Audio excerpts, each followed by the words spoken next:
my pub job until a customer did this to me. I was on shift one day and it was about 6 p.m. on a Saturday night, which is literally the most rowdy night at a pub. So I'm working behind the bar and this big group of boys walk in and sit at a table close to the bar. So they all come up and get a drink and then another drink and then another drink. I'm not one to judge because this is literally what I would be doing on a Saturday. So it got to about 11 p.m. and you can imagine at this point they are extremely drunk. One of these boys then comes up to the bar and asks for my number, which is not out of the ordinary at all. I think anyone who's worked in a pub will have had this, but they were just getting more and more cocky, if you know what I mean. Then one of them starts smoking inside, which like you're not allowed to smoke inside pubs in the UK. And then they all join in and start smoking. So my manager asked me if I can ask these boys to stop smoking. I'm behind the bar and I casually call over to this table and say, guys, please do stop smoking. One of the boys calls me a prostitute and then he gets off the bar stool that he sat on. He proceeds to throw the bar stool at me. But before this chair hits me, it hits the taps just in front of the bar, like where you pour beer from, and it splinters across the whole bar. I ducked down, but I was obviously terrified because if this chair had have hit me, it literally could have seriously talking about how my dad kidnapped me and my sisters while I make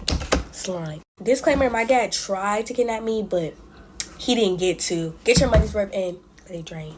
My mom and my dad's relationship was very domestic, but I guess this was during the times where my dad was mad at my mom and wanted to get back at her or whatever. Mom and dad were arguing on the phone per usual. They're arguing or whatever, and my mom hangs up the phone and she tells us to hide and she books it out like the front door. I ain't even gonna lie to y'all, my little sisters hid in the most stupidest spots ever. The youngest at the time, she was the first one to get snatched. I ain't even gonna lie to you, she's the first one to get snatched. Cause she hid under like a chair or something. Like, come on girl, he can see you.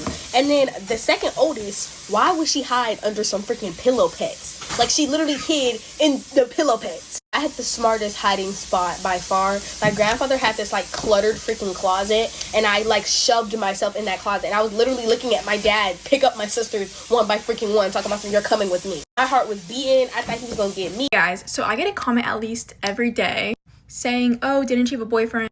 What happened to your boyfriend? So get ready for me while I talk about how I got broken up with. Okay, so I'm gonna start off with what I did wrong first because like I don't want to make myself look good the entire time. And honestly, this isn't even wrong, it's just what led to it. Okay, so does anybody know that trend where you post on your story, slide up for a cookie, and then you go and silly string people? Okay, so I posted that, and I was with a group of friends, mind you.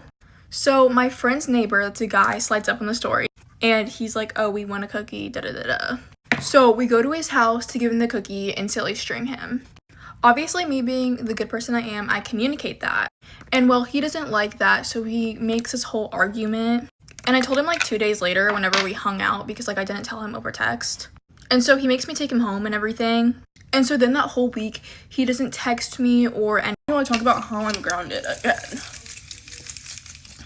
This situation makes me so mad because it's literally so unfair, the reason why I got grounded, and I'm just so freaking upset right now. Okay, so basically last night my house got TP'd, and I know who it was, but like I don't care enough to drag names into this, so we're not gonna talk about that. But anyways, the people that TP'd my house like did it really early to the point where my parents were still up. So they had already like been caught and whatever, and then my parents go back inside and I start cleaning up the mess, and then their car keeps like coming back. I want to say their car came back like 5 or like 3 times, somewhere around that, and they just kept throwing toilet paper outside the windows. And so like I don't know if my friend is like slower or something, but she picks up a brick and throws it at the car. Anyways, obviously that causes like severe damage to the car, and then like all you can hear is like them saying they're gonna fight us or whatever. And so obviously like someone went inside to get my parents because like I had no idea what was going on because I didn't even know a brick was thrown at the car. So I go to look at the car and it's like damaged pretty badly. Like it's not like super terrible, but like obviously it's gonna be expensive to repair. Like it's not like it was like a whole side. It was like lower and it was still pretty bad. And so obviously like when my parents get out, they're pretty freaking pissed because one of my friends basically just vandalized a car. Like obviously toilet paper is still vandalizing, but like not damaging. You can pick that up. Anyways, everyone just walked in here and now I'm even more pissed. Okay, I don't really remember where I was at in the story, but the cops get called obviously because they're not leaving our house and because of like my friend who vandalized their car. Anyways, here's the part where I come in. So basically like I try to tell my mom I'm sorry and that like I explain like what happened and stuff and like how I like had no clue this was gonna happen and like how I was completely blindsided by everything. And she's just like, Hope, what the fuck did you do? Like you knew this was gonna happen, didn't you? And I was like, what? I literally had no fucking I'm sorry guys. I literally had no clue. Like I'm like just so mad right now. Like I just like can't even, I don't know. I don't even care about TPing. I care about the fact that I'm grounded. Well, I kind of do care about the TPing because it's like not like it's my parents' house, but like I just don't. It's not like I was the one who picked it up. So anyways, back to the story. I just like keep trying to like apologize and stuff, and she's like, if you say one more word, you're grounded.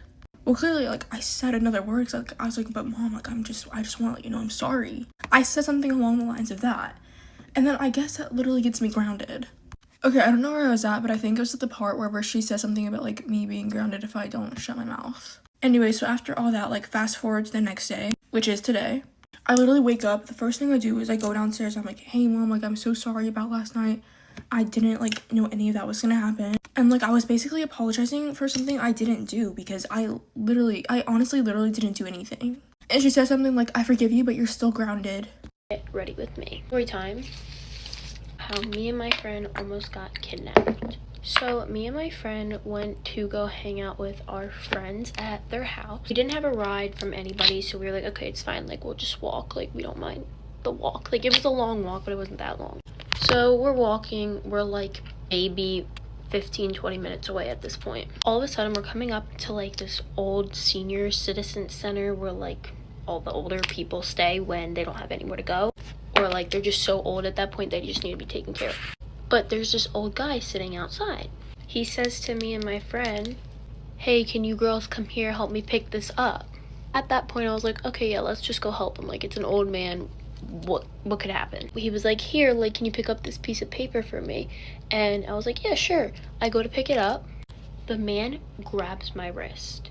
I pull my hand back as fast as I could, and he gets up out of his chair. He's like, Story time while I make slime, haunted bear edition. So I had this bear named Pumpkin. I had Pumpkin ever since I was like 13 years old.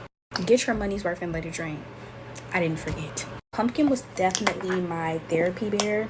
I love Pumpkin, okay? When I moved to New York, I was like 16 years old, and obviously I brought Pumpkin with me. You have to understand, like, Pumpkin, me and Pumpkin, we was like this. We've been through pretty much everything together. So it started very slow, and I started to notice that Pumpkin might be alive. I would put Pumpkin on my bed and then like go somewhere, and then when I came back, Pumpkin would be on the floor in the like a spot that I didn't put him in. I know you're probably asking, why didn't you throw him away right then and there?